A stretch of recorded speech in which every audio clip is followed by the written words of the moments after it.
चंद्रमा के द्वारा प्रभास क्षेत्र में शिव की आराधना, वरदान प्राप्ति, सोमनाथ के मंदिर का निर्माण तथा ब्राह्मणों को उनकी आराधना में लगाना। देवी पार्वती ने पूछा, जगदीश्वर, प्रभास क्षेत्र में किस समय सोमनाथ लिंग की स्थापना हुई है? रोहिणी बल्लभ चंद्रमा ने कृतार्थ होकर किस प्रकार उसकी आराधना की? महादेव जी ने कहा, प्रिय, वैवस्वत मनवंतर के 10वें त्रेता युग में दुर्वासा सहित चंद्रदेव उत्पन्न हुए। उस समय चंद्रमा ने सहस्त्रों वर्षों तक तपस्या करके भगवान शंकर का प्रत्यक्ष दर्शन किया और लोककर्ता ब्रह्मा जी के द्वारा शिवलिंग की स्थापना कराई। उसके बाद पुनः हजारों वर्षों तक मुझ शंकर की आराधना की। विधिपूर्वक मेरी पूजा करने के अनंतर अपने कार्यों और मनोरथों की सिद्धि के लिए निशानाथ ने मेरा स्तवन किया। चंद्रमा बोले, शिव के समान दूसरा कोई देवता नहीं है। रणभूमि में शिव जी के समान कोई रक्षक नहीं है। संसार में शिव के सदृश शरणागत वत्सल नहीं है तथा शिव के समान दूसरी कोई गति नहीं है। सांख्यवादी जिन्हें प्रधान और पुरुष कहते हैं, योगी जिनका परम प्रधान एवं परम पुरुष रूप से चिंतन करते हैं, उन ज्ञेय स्वरूप सदाशिव को नमस्कार है। विद्वान पुरुष जिन्हें देवता, असुर और मनुष्यों की सृष्टि तथा संहार का कारण मानते हैं, उन सर्वात्मा को नमस्कार है। जो अविनाशी, अनादि, अनंत, नित्य, सनातन, ध्रुव, कलातीत एवं परम ब्रह्म स्वरूप हैं, उन योगात्मा शिव को नमस्कार है। जो आदिदेव महेश्वर पवित्र वस्तुओं में सबसे अधिक पवित्र हैं तथा दर्शन मात्र से ही पवित्र कर देते हैं, उन तीर्थात्मा शिव को नमस्कार है। जिनसे सबकी उत्पत्ति होती है, जिनमें सबका लय होता है तथा जो संपूर्ण जगत का पालन करते हैं, उन सर्वात्मा को नमस्कार है। ब्राह्मण लोग पूर्ण दक्षिणायुक्त अग्निष्टोम आदि यज्ञों के द्वारा जिनका यजन करते हैं, उन यज्ञात्मा को नमस्कार है। पार्वती, इस प्रकार जब चंद्रमा ने दिन रात मेरा स्तवन किया, तब मैंने प्रसन्न होकर कहा, वत्स, मैं तुम्हारे इस स्तोत्र से पूर्णतः संतुष्ट हूं। तुम अपनी इच्छा के अनुसार वर मांगो। चंद्रमा ने कहा, प्रभु, आप इस शिवलिंग में सदैव निवास कीजिए। जो लोग अत्यंत भक्तिपूर्वक यहां आपका दर्शन करें, उन्हें आपके प्रसाद से उत्तम सिद्धि प्राप्त हो। मैंने कहा, चंद्रदेव, इस लिंग में मेरा निवास तो पहले से ही है। अब तुम्हारी निरंतर भक्ति के कारण मैं इसमें विशेष रूप से उमा सहित निवास करूंगा। इस क्षेत्र में मेरे प्रसाद से तुमने अपनी प्रभा प्राप्त की है, इस कारण इसका नाम प्रभास होगा। सोम, तुमने मेरे इस शुभ लिंग की प्रतिष्ठा की है, इसलिए यहां मेरा नाम सोमनाथ प्रसिद्ध होगा। जो मनुष्य मेरी भक्ति में तत्पर हो यहां मेरा दर्शन करेंगे, उन्हें मेरे प्रभाव से रोग, दरिद्रता, दुर्गति तथा इष्ट जनों का वियोग नहीं होगा। मेरे दर्शन की इच्छा करने वाले जो लोग भक्ति भाव से यहाँ की यात्रा करेंगे, उन्हें पग पग पर अश्वमेध यज्ञ का फल प्राप्त होगा। निशाकर, एक पुरुष तो जीवन भर ब्रह्मचारी रहे और दूसरा एक बार यहाँ मेरा दर्शन करे, उन दोनों के लिए समान फल बतलाया गया है। एक मनुष्य ब्राह्मण को सब प्रकार के दान देता है और एक यहाँ आकर मेरा दर्शन करता है, उन दोनों के लिए समान फल बताया गया है। सोमवार को चंद्र ग्रहण प्राप्त होने पर जो भक्तिपूर्वक मेरा दर्शन करता है, उसे पूर्वोक्त सभी पुण्य कर्मों का फल प्राप्त होता है। सरस्वती, समुद्र, सोमवार, सोमग्रहण और सोमनाथ जी का दर्शन, इन 5 सकारों का योग दुर्लभ है। 4 मास तक विधिपूर्वक शिव की पूजा करने से जो पुण्य प्राप्त होता है, वही कार्तिक की पूर्णिमा में पूजन करने पर यहाँ एक ही दिन में प्राप्त हो जाता है। वही पुण्य चैत्र की पूर्णिमा को दूना बताया गया है। फाल्गुन और आषाढ़ की पूर्णिमा के दिन दर्शन पूजन का भी यही पुण्य है। जो मनुष्य जीवन पर्यंत प्रति माघ मास में श्रेष्ठ ब्राह्मणों को भोजन कराता है और जो एक बार इस शिवलिंग का दर्शन करता है, उन दोनों को समान फल प्राप्त होता है, इसमें संशय नहीं है। नागकेशर, चंपा, श्वेत कमल और धतूर के फूल शिव की पूजा के लिए उत्तम माने गए हैं। केतकी, अतिमुक्त, मरुआ, कुंद, जूही, सिरस, शाल और जामुन के फूलों को शिव की पूजा में त्याग देना चाहिए। धतूर और कदम्ब के फूल रात में शिव के ऊपर चढ़ाने चाहिए। शेष जो फूल बताए गए हैं उनका उपयोग दिन को करना चाहिए। मल्लिका अर्थात बेल का फूल दिन और रात दोनों में चढ़ाना चाहिए। जिसमें कीड़े और केश आदि पड़ गए हों, जो रात के तोड़े हुए होने से बासी हो गए हों, जो अपने आप टूटकर गिरे हुए अथवा कुचल गए हों, ऐसे फूलों को त्याग देना चाहिए। तुलसी, कमल, गांधार और दवना से सोमनाथ की सदा पूजा करे। ऐसा करने वाला मनुष्य यहाँ की यात्रा का पूरा फल पाता है और स्वर्गलोक में प्रतिष्ठित होता है। ऐसा कहकर सोमेश्वर शिव वहीं अंतर्ध्यान हो गए। चंद्रमा को यक्षमा रोग से छुटकारा मिला। उन्होंने विश्वकर्मा को बुलाकर सोमनाथ के लिए एक मंदिर बनवाया जो शुद्ध स्फटिक तथा गौदुग्ध के समान उज्जवल था। उसके चारों ओर अन्य 14 मंदिर बनवाए गए। ब्रह्मा आदि समीपवर्ती देवताओं के लिए भी 10 मंदिर निर्माण किए गए।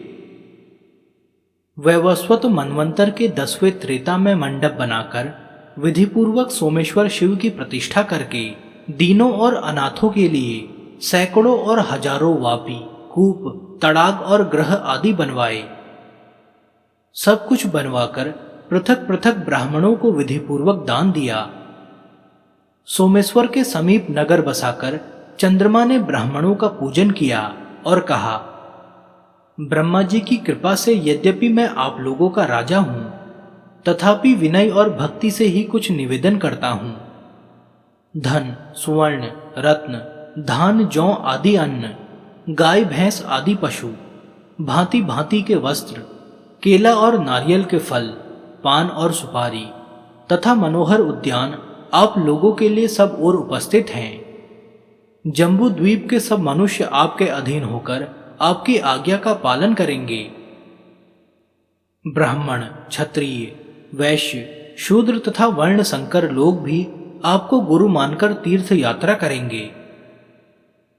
विप्रवरों, आप लोग यहां रहकर पवित्र उपचारों से मेरे द्वारा स्थापित सोमनाथ जी की सब समय पूजा करें।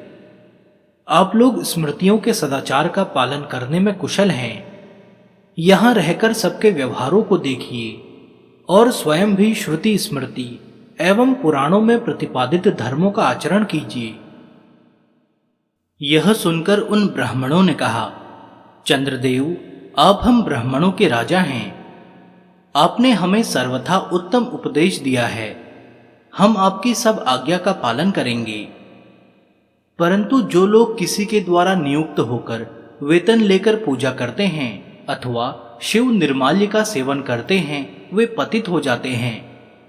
अतः ऐसा करने पर हम भी पतित हो सकते हैं। यह पातित्य श्रुतियों और स्मृतियों द्वारा निंदित है। श्रुति और स्मृति दोनों ही शिवजी की आज्ञाएं हैं। अतः कौन ऐसा मूढ़ होगा जो प्राणों के कंठ तक आ जाने पर भी शिव की आज्ञाओं का उल्लंघन करेगा। अष्टमूर्ति शिव की एक मूर्ति अग्निदेव हैं। वे ही देवताओं के मुख हैं। हम अग्नि में यज्ञ कराते हुए सत स्वरूप से संपूर्ण जगत को तृप्त करते हैं। यह जगत भगवान शिव का रूप है। जगत में परस्पर भेद होते हुए भी यह जगदीश्वर शिव से अभिन्न है। अग्नि में विधिपूर्वक दी हुई आहुति सूर्य देव को प्राप्त होती है। सूर्य से वृष्टि होती है, वृष्टि से अन्न होता है और अन्न से प्रजा जीवन धारण करती है। हम सदा श्रुति, स्मृति और पुराणों के अभ्यास में संलग्न रहने वाले हैं, उसके अर्थ का विचार करने में ही तत्पर रहते हैं और उनमें बताए हुए सभी सत्कर्मों का अनुष्ठान किया करते हैं। अतः हमें शिवलिंग पूजन के लिए बहुत कम अवसर मिल सकता है। तथापि हम रुद्र का जप और पंच महायज्ञों का अनुष्ठान करते हुए ही यथा समय और यथा अवकाश सोमेश्वर लिंग का भी पूजन करेंगे। एक समय पार्वती जी ने शिवजी से पूछा, देव, दैत्य लोग आपका प्रसाद पाकर तीनों लोकों में उत्पात करते और इंद्र आदि देवताओं को भी अपने स्थान से भगा देते हैं। ऐसे दुष्ट आत्माओं को आप वर क्यों देते हैं और भगवान विष्णु उन्हें क्यों मारते हैं? उनके द्वारा मारे हुए दैत्यों की क्या गति होती है? महादेव जी ने कहा, सात्विक, राजस और तामस 3 प्रकार के प्राणी होते हैं। उनमें से ये दैत्यगण प्रायः तमोगुणी और दुर्धर्ष होते हैं। देवताओं के साथ वे सदा लाग डांट रखते हैं और संसार का संहार कर देने के लिए उद्यत होकर तामसिक तपस्याओं के द्वारा मोहवश मेरा भजन करते हैं। मैं जो उन्हें वरदान देता हूं उसमें केवल उनकी भक्ति ही कारण है। मैं भक्ति से भलीभांति वश में हो जाने वाला हूं। तपस्या के अनुसार वर पाकर वे पापात्मा दैत्य जो विष्णु के द्वारा मारे जाते हैं, उसका रहस्य मुझसे सुनो। मैं और विष्णु जो भी भिन्न प्रतीत होते हैं उसमें गुणभाग कारण है। वास्तव में हम दोनों अभिन्न हैं। हम में आराध्य और आराधक आदि का भेद भी सामान्य ही है। हम उनके आराध्य हैं और वे हमारे। श्री विष्णु के चरणों के अग्रभाग से निकली हुई गंगा जी को मैं भक्तिपूर्वक मस्तक पर धारण करता हूं। तीनों लोकों की रक्षा के लिए उद्यत हुए श्री विष्णु ने भी चिरकाल तक मेरी उपासना करके दुष्ट दैत्यों का नाश करने वाला चक्र प्राप्त किया। त्रिभुवन की उत्पत्ति के कारणभूत श्री हरि की मैं भक्तिपूर्वक आराधना करता हूं। इसी प्रकार श्री हरि भी मेरी आज्ञा शिरोधारी करके अजन्मा होते हुए भी जन्म लेकर संपूर्ण जगत की रक्षा करते हैं। हिरण्यकश्यपु दैत्य का वध करने के लिए नरसिंह शरीर धारण करने वाले श्री हरि को मैंने ही शांत किया। इसी प्रकार बाणासुर की रक्षा के लिए त्रिशूल उठाने वाले मुझ शंकर को मनुष्य अवतार में स्थित होते हुए भी श्री हरि ने लीलापूर्वक स्तब्ध कर दिया था। मेरी महिमा और प्रभाव को बढ़ाते हुए मेरे प्रभु भगवान विष्णु नित्य मेरी सेवा करते हैं तथा मैं भी अनादि अनंत परमात्मा श्री हरि का ध्यान योग और समाधि में चिंतन करता हूं। इस प्रकार उनका और मेरा भेद वास्तविक नहीं है। मूढ़ मनुष्य ही हम दोनों में भेद और न्यूनता अधिकता का आरोप करते हैं। मैं ही विष्णु रूप धारण करके दुष्टों का संहार करता हूं। वे दैत्य हम दोनों के प्रभाव से निष्पाप होकर मुक्ति के लिए ब्रह्म ऋषियों के कुल में जन्म लेते हैं। ब्रह्मचर्य के पश्चात पाशुपत योग का आश्रय ले पूर्व जन्म के संस्कार से वे फिर मेरी उपासना करते हैं, मेरे लिंगों का पूजन करते हैं। सदा एकमात्र मुझ में ही चित्त लगाए हुए मेरे ध्यान में दृढ़ता पूर्वक स्थित रहते हैं। जो संपूर्ण जगत की अधीश्वरी तुम पार्वती की भी वंदना करते हैं, उन्हें देह त्याग के पश्चात मैं सारूप्य तथा सालोक्य मुक्ति देता हूं। धर्मशास्त्र के अनुकूल आचार के कारण वे साधु पुरुषों और मुनियों द्वारा निंदित नहीं होते। तीर्थ यात्रा के प्रसंग से वे ब्राह्मण लोग जब यहां आते हैं तब मैं उन्हें अपने स्थान पर ले आता हूं और तुम उन भोजनार्थी तपस्वियों को नाना प्रकार के उपहारों से तृप्त करती हो। फिर वे सब धर्मों में तत्पर होकर श्री सोमेश्वर देव की पूजा करते हैं और शरीर का अंत होने पर परम दुर्लभ मोक्ष प्राप्त कर लेते हैं। ब्राह्मण लोग कहते हैं, चंद्रदेव, पार्वती जी के पूछने पर भगवान शिव ने यही कहा था। वहीं देवर्षि नारद ने दोनों का वह सब संवाद सुना। और कथा गोष्ठी में हमारे पूछने पर वह सब वृतांत बतलाया। ब्राह्मणों के यूं कहने पर सोमदेव प्रसन्न होकर अपने लोक को चले गए और उनकी आज्ञा से वे ब्राह्मण भी सोमेश्वर देव की यथावत पूजा करते हैं। जिस मनुष्य ने सोमवार से लेकर 8 दिनों तक सोमेश्वर देव का पूजन किया है, उसने सब प्रकार के दान और संपूर्ण महाव्रतों का अनुष्ठान कर लिया।